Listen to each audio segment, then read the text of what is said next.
What's up, Trekkies?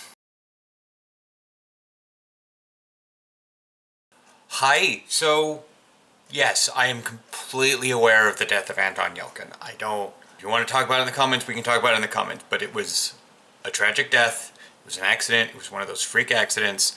I had a relative who died, not very similar, but it was just one of those things. He was trying to push his car out of some mud, and he slipped. He hit his head on the bumper, and he fell flat face down into the mud. Nobody was around to help him, and he basically suffocated. And that's depressing, but stuff like that happens. This is the world, and nature doesn't care who you are. I mean, I'm not bringing down the fact of his death. I'm just saying that I know I've seen a lot of conspiracy theories around and stuff, but we'll chill this here. There's actually information on Star Trek Online. Funny enough about the Kelvin Timeline. What we're going to talk about is last week when I posted stuff, like the next day they came out with the temporal defense reputation. So not only are we getting the temporal operative specialization, we're getting like a whole host of temporal tier 6 ships. We're getting a whole host of, we're getting the temporal bridge officers, which would go with the specialization, but all those like new abilities. We're getting a reputation that goes along with that. And the significance of these missions will be discussed in this reputation one here. So what this is you basically get temporal marks, because Cryptic doesn't name things very, very cryptically.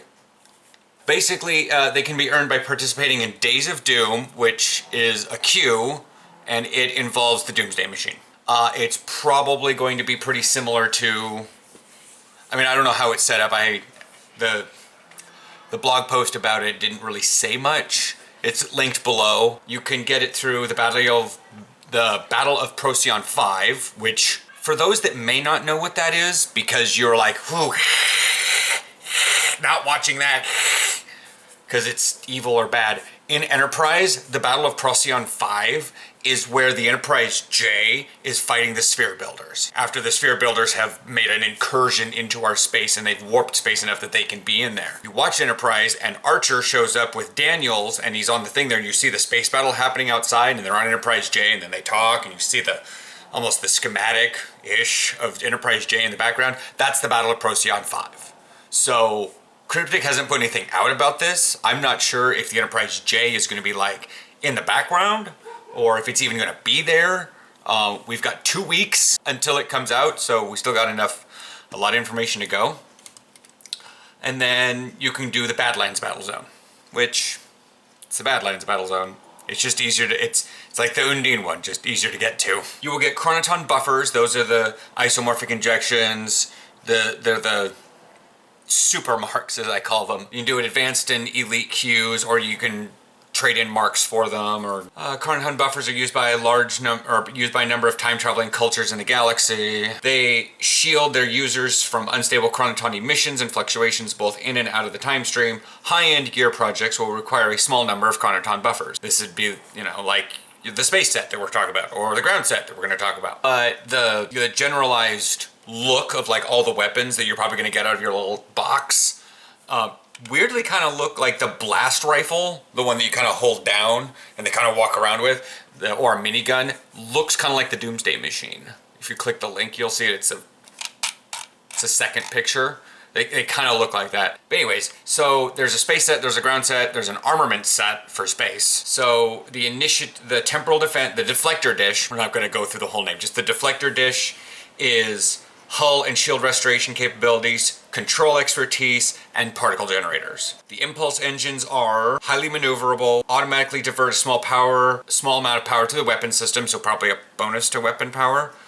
These engines will have a secondary filtering system allowing for the removal of hazards on activation of hull healing abilities. So engineering team, remove fire on your ship. You don't really have to use hazard emitters, but this item can be equipped in the equipment slot to visual override, the costume slot. The regenerative shield, highly resistant to draining effects and energy damage. Additionally, the built-in shield emitter matrix dynamically regenerates itself in response to threats, increasing its passive shield regeneration rates as the shield sustains more damage.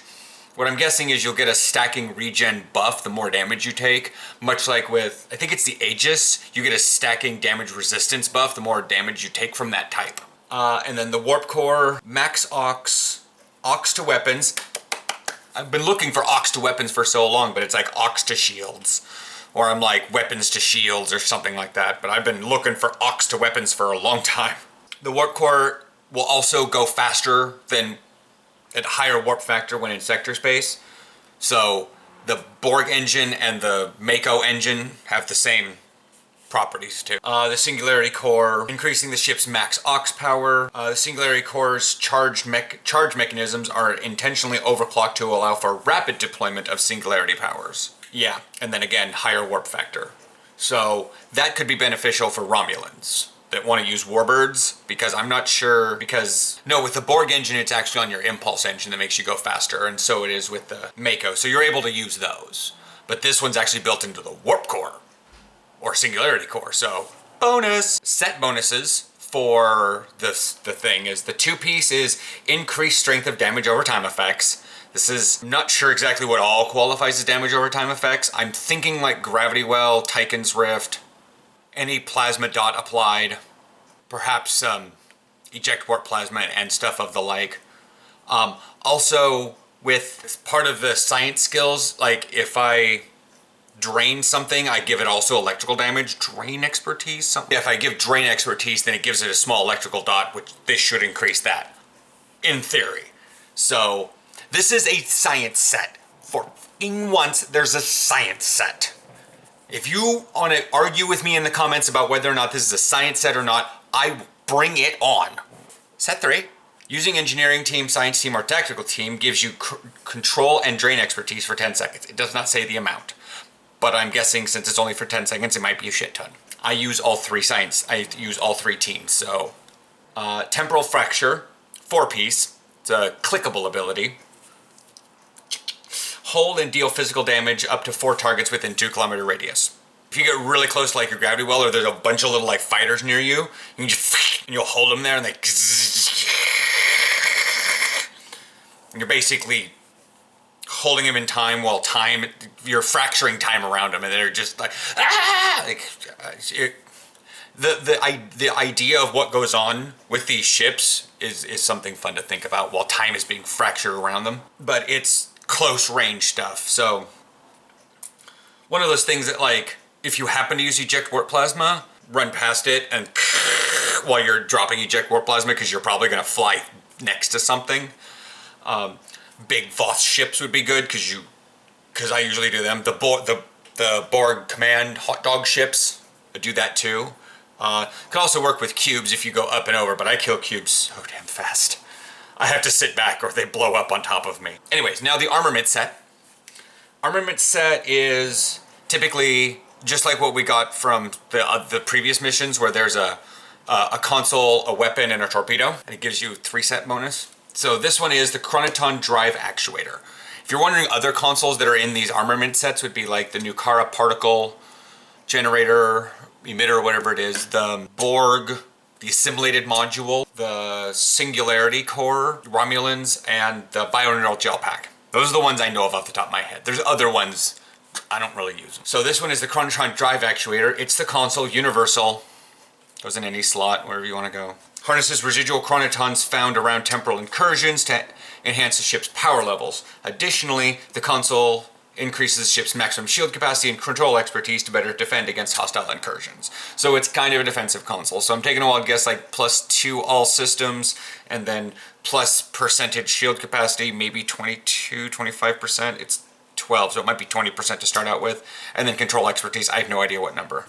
It could be 20, 25, 50 even, for all I know. But then here's the Chronoton Torpedo Launcher, which functions as a Chronoton torpedo. The high yield mode fires a cluster of them, which deploys into a series of Chronoton mines upon arriving at the destination.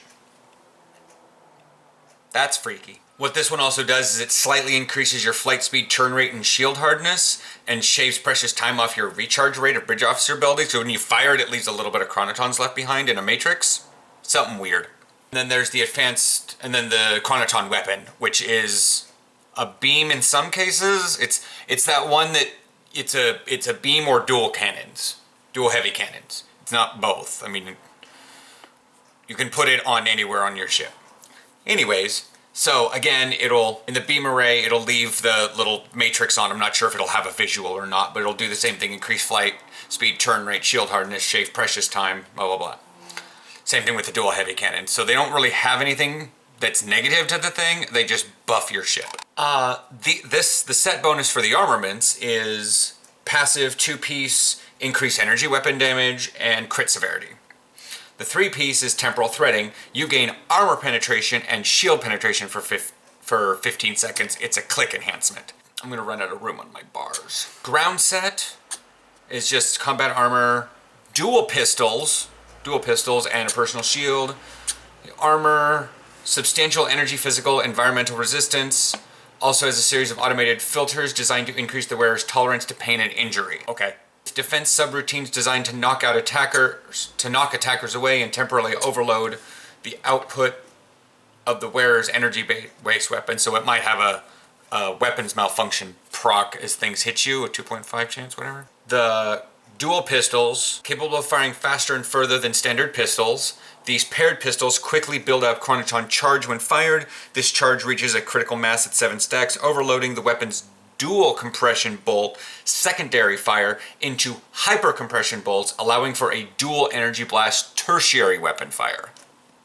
Set bonuses for that: increased anti-proton damage and resistance rating. Set 3, temporal stasis, holds and deals physical damage over time up to 4 targets within 9 meters. The kit modules that come out of this are for engineering. It's a bioharmonic emitter. It's a mechanic kit. It seems to be it seems to replace the medical generator because it'll heal your hit points, but also give you incoming damage resistance. The science is a research kit. It's the anti-time entanglement field. Now this seems to be similar to scattering field or the dome that we put up on ground, but it shrinks in size. It slows and damages enemies within its radius, but then it shrinks over time because technically it's growing from the future. All good things. Haha. And then the tactical assault kit is a chronoton micro torpedo. Torpedo homes in on your target and up to 6 additional foes within a cone. Micro chronoton torpedoes deal kinetic damage, slow, and knock back their targets. Traits: temporal flex conditioning, damage over time resistance rating, or reduced recharge rate for kit modules. Tier 2, damage over time resistance for space, reduced recharge time of bridge officers for space. Tier 3, deal additional damage against controlled targets, or gain crit severity buff when affected by control effects. Same thing for space, for Tier 4. Tier 5, the actual ability, is anti-time entanglement singularity, creates an anti-time anomaly. It's I don't know what it looks like. There's no picture of it here. I hope it kind of looks like the thing from the Devron system. A little bit. At least the one in space. That would be a nice shout out to an alternate future. So that's pretty much that. Again, the second link will be to the Kelvin Timeline. There's probably going to be one mission. It's called Terminal Expanse. There may be the option of having, as people joke around, they can have an I-bridge on their ship. I mean, hopefully. I mean, the thing looks really cool according to this picture. And I know a lot of people are really happy about the reboot. I know there's a lot of people angry about the reboot, but you know, you guys need to stop your hipster crap. It's here and it's awesome. Just because it like shatters your little foundation of what you think Star Trek should be does not necessarily mean it's a bad thing. It means you need to open your mind. They're also bringing in that weird guy, 70718. The guy in Into Darkness when they were, and he had like the thing and he was like, you know which guy I'm talking about, the guy that was like almost hooked into the computer. He seemed like an android. Yeah. The new mission will be called Terminal Expanse. There's a little art thing here on how to bring the guy into, they actually got Joseph Gat to voice for him. So that'll be really cool. Temporal Expanse. Spock, the legendary Starfleet officer, scientist, and diplomat, attempted a mission to make a daring attempt to save a dying star, Hobus. His mission was not successful, however, in the effects of the Hobus supernova have echoed throughout time and space. The series of events is now referred to as the Kelvin Incident by temporal agents and multispatial researchers. The sheer destruction from that moment in time has weakened the barrier between our reality and one strangely similar to our own, leaving a strange temporal anomaly in its wake. While most are content to allow alternate realities to be, others have looked into them as strange opportunities to exploit. The consequences to the natives be damned. Terminal expanse take players not only back in time, but to this strange alternate Kelvin timeline. The mission will be available to all players level 40 and above, once Agents of Yesterday launches in 2 weeks. And that's that for this week, guys. And gals. Can't forget you all. Like I said, there's more. They're still bringing out, like, console ground UI and stuff like that, and we'll go over all of that one when Agents of Yesterday is out. We get closer and closer to actual revealing the consoles versions of Star Trek Online, so probably have a big old video about that one. I will chat with you guys next week for anything new for Agents of Yesterday, right? Yeah. Anyways, bye.